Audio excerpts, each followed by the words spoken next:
Հունիսի 30-ից պլանավորվում է ոչ վիզային ռեժիմի երկրների քաղաքացիների համար անցնել գրանցման ընթացակարգ միասնական նույնականացման եւ ավերացման համակարգում, օգտագործելով միասնական պորտալի բջջային հավելվածը, եւ դա լինելու է ոչ ուշ, քան Ռուսաստանի Դաշնություն ծրագրված մուտքից 72 ժամ առաջ, իսկ արտակարգ դեպքերում ոչ ուշ, քան 4 ժամ առաջ։ Հիմա բացատրեմ ինչի մասին է խոսքը։ Առայժմ քննարկվում է ստեղծել RU-ID-ա համակարգ, որը գոսուսլուգի անալոգն է լինելու օտարերկրացիների համար, որ նաև բջջային հավելված է լինելու, որտեղ օտարերկրացին բացելու է իր համար այսպես կոչված կաբինետ, լրացնելու է իր տվյալները եւ դիմելու է, որ ինքը պատրաստվում է 72 ժամ հետո մուտք գործել Ռուսաստանի Դաշնություն։ Իր տվյալները ստուգվելու են Ռուսաստանի Դաշնության պատկան մարմինների կողմից եւ եթե նրա մուտքը կթույլատրվի, նա կստանա համապատասխան կոդ,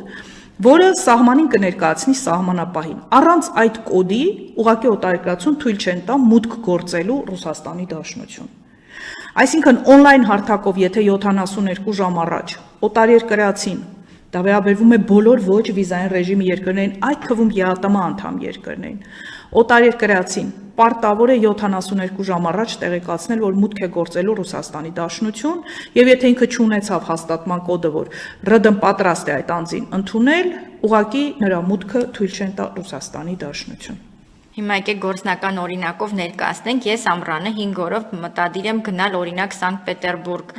ԵԱՏՄ անդամ երկրի քաղաքացի եմ, մինչ այդ փաստորեն ոչինչ անհրաժեշտ չէր, պարզապես տոմսը գնել եւ մեկնել։ Հիմա ես պարտավոր եմ ունենալ այդ բջջային հավելվածը, 72 ժամ առաջ հայտ ներկայացնել, որ ուզում եմ գալ ձեր երկիր այս նպատակով, սպասել մինչեւ ինձ կոդը տան,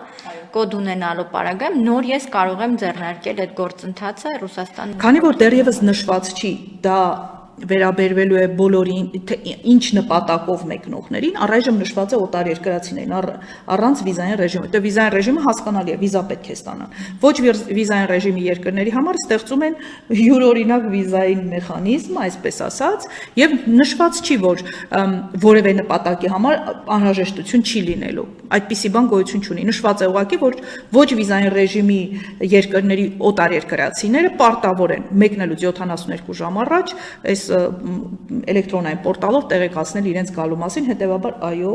եթե որևէ բան չփոխվի մինչև հունիսի 30-ը, դուք 5 օրով Սանկտ Պետերբուրգ գնալու համար պետք է 72 ժամ առաջ տեղեկացնեք էլեկտրոնային պորտալով, պատրաստում եք մեկնել, այդ էլեկտրոնային պորտալում լրացնելով ձեր տվյալները, որից հետո իրենք կդիտարկեն, եթե թույլ կտան, դուք կստանաք համապատասխան կոդը, որը կներկայացնեք սահմանին եւ սահմանապահը կորոշի ձեզ թույլ տա մուտք գործել թե ոչ։